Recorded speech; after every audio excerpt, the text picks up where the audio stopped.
پھر یہ جب دونوں اطراف اس کے سیدھے ہو گئے تو کیا کرے، اب اس کو کاٹنا ہے۔ اس کے کاٹنے کے متعلق بہت سارے اقوال ہیں، تو بعض لوگ کہتے ہیں کہ اس کو 45 اینگل پہ اس کو کاٹ دیں۔ تو سب سے پہلے ہم یہ بتا دیں کہ یہ پروٹیکٹر ڈی ہے، اس کے ذریعے ہم اس کا انتخاب کر سکتے ہیں۔ اس کو کاٹنا کس سے ہے؟ اس علاقے سے، پچھلی طرف سے ہمیں اس کو کاٹنا ہے۔ تو یہ جب پچھلا حصہ ہے تو ہم نے اس کو کس طرح کاٹنا ہے؟ یہ 90 اینگل ہے، آپ اس کو دیکھ سکتے ہیں، بالکل سیدھ پہ ہے تو یہ 90 اینگل ہے۔ تو 90 سے پھر کم 80 ہے، 70 ہے۔ آپ آرام سے اس پہ لکیر لگا سکتے ہیں۔ یہ 90 ہے، یہ پھر 80 ہے، آپ آرام سے اس طرح، اور پھر یہ 45 ڈگری سینٹی گریڈ پہ ہم نے اس کو کاٹنا ہے۔ لیکن آپ کو بتاتے چلے کہ میں نے ایک قلم کاٹا ہے اور اسی اینگل پہ میں نے کاٹا ہے 45 اینگل پہ، تو اس پہ لکائی بہت دشوار ہوتی ہے، اور خاص کر اردو نستعلیق، خاص کر جو پاکستانی طرز ہے، لاہوری طرز پہ اس پہ بہت مشکل ہوتا ہے۔ تو ہم نے 45 اینگل پہ اس کو نہیں کاٹنا ہے۔ تو ہم نے کہا کہ یہ 45 اینگل پہ اگر اس کو ہم کاٹے، بلکہ 45 نہیں بلکہ 45 سے اگر کم پہ کاٹے، زیادہ پہ کاٹے، تو پھر بھی یہ بہت ٹیڑھا ہوتا ہے، اور ہم نے اس قلم کو 45 پہ کاٹا ہے۔ بہت لمبا ہوتا ہے، بہت مشکل اس سے لکائی ہوتی ہے۔ تو ہمارے جو استاد ہیں متی صاحب، الہی بخش متی صاحب ہری پور والے، وہ کہتے ہیں کہ بس سیدھا نہ ہوئے۔ سیدھا کا مطلب یہ ہے کہ 90 اینگل پہ نہ ہو۔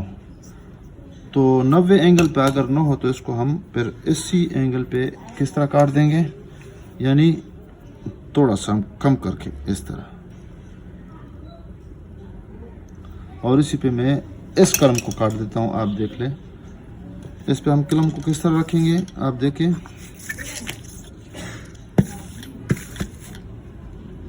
قلم کو اسی پہ رکھ دیتے ہیں۔ آپ دیکھ لیں، دیکھیں اگر اس طرح ہو جائے تو یہ سیدھا ہو جائے گا، تو تھوڑا سا معمولی سا اس اینگل پہ رکھ دیتے ہیں، بس سیدھا نہ ہوئے، بس یہ ضابطہ یاد رکھے، اور پھر ہم اس کو کاٹ دیں گے۔ اور کس چیز سے؟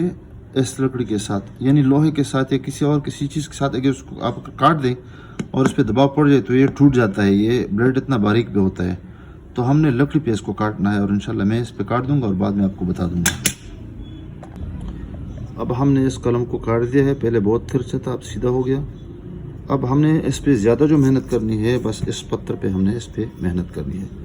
ہم نے اس کو آرام سے اس پہ مارنا ہے، لگانا ہے، اس پہ رگڑ دینا ہے، اور پھر انگلی سے، کسی بھی انگلی سے آپ اس کو چیک کرنا ہے۔ اگر اس میں تھوڑا سا معمولی سا کردرا پن ہو تو آپ نے معمولی سا یعنی ہر طرف سے، یہ طرف اور اوپر والا سرا، پھر یہ نوک، سارے علاقے معمولی سے آپ نے اس پہ رگڑ دینے ہیں، تاکہ اس میں معمولی سی بھی اگر فرکشن ہو اور رگڑ ہو اور معمولی سے بھی کردراپن ہو تو پھر یہ یا تو کاغذ پھاڑ دیتا ہے،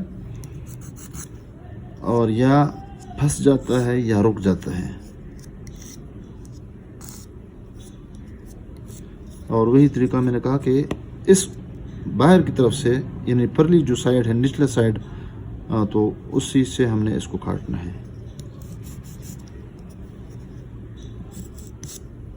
آرام سے، یعنی چھک کرنا ہے۔ دیکھو نا، اگر آپ اس کو دیکھیں تو یہ سیدھا نہیں ہے بلکہ تھوڑا سا معمولی سے ترچھا ہے۔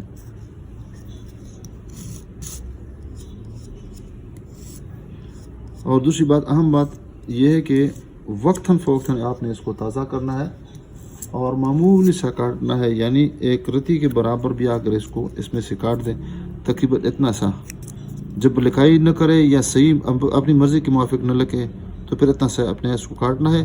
اور یہ جو معمولی سی اس میں وہ ہوتی ہے، سیاہی ہوتی ہے، تو پھر ہم نے اس کو تھوڑا سا صاف اس لیے کرنا ہے تاکہ پھر اس میں سے سیاہی آرام سے تقسیم ہو جائے اور صحیح طریقے سے اس پہ یہ قلم لکھے۔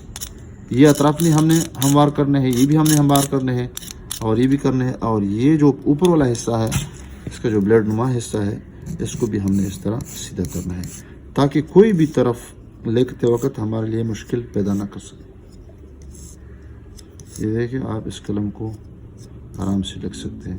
ایک بات یہ ہے کہ اس بانس میں یہ ایک دراڑ قسم کی شے ہے، یہاں پہ بھی ہے، تو اگر بیچ میں کوئی دراڑ ہو تو دراڑ کی سطح پہ اسی پہ آپ نے نہیں کاٹنا ہے اور نہ اس پہ بنانا ہے.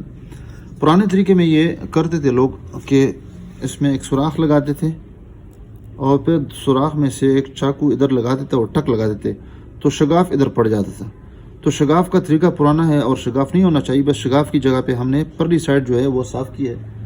ہاں یہ ہے کہ آپ یہاں پہ اگر کوئی معمولی سا اس طرح ایک خانہ بنا دیں معمولی سا, تاکہ آر پار نہ ہو, بس معمولی سا ایک خانہ ہو تھوڑا سا چھوٹا سا, اور پھر اس میں سے معمولی لکیریں تاکہ سیاہی اس میں صحیح طریقے سے ہر جگہ پہ پہنچ جائے.